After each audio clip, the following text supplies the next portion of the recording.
Ma'am તમારી film જોઈ mom તને નહીં સમજાય. ઘણા બધા એક્ટર હતા પણ કેમેરો ગોળ ગોળ ફરીને તમારી પાસે જ આવે. પહેલી ગુજરાતી ફિલ્મ કેવી લાગી? ફિલ્મનો કોન્સેપ્ટ અને તમારો રોલ વિશે જણાવો.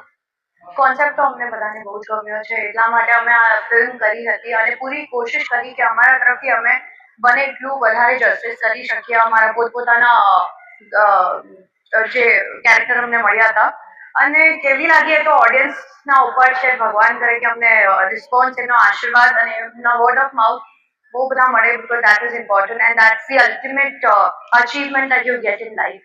અત્યારે તો જે બે પ્રીમિયરમાં શો થયા, પબ્લિક એકદમ એક્સાઇટ છે, બહુ જ ખુશ છે અને તમારા વર્કથી અને એટલું બધું મજબૂત લખાણ છે. દરેક ડાયલોગ ઉપર હું બેકસ્ટેજ હતો, પબ્લિક તરીકે બધાએ ખૂબ વાહ કરી છે.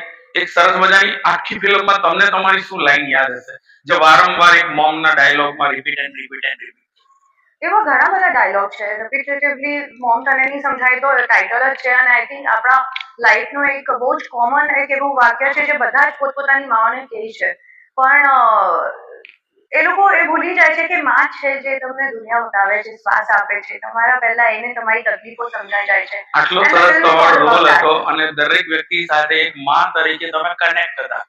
તમે ખુદ એક ફેમિલીમાં છો તો ત્યાંથી કેવો રિસ્પોન્સ એકચ્યુઅલ તમને રિયલ લાઈફમાં હશે? એ લોકો આવતીકાલે આ પિક્ચર જોશે તો તમે એક દિવસ પહેલા અમદાવાદી જોડે અમે આ સેલિબ્રેશન કર્યું છે.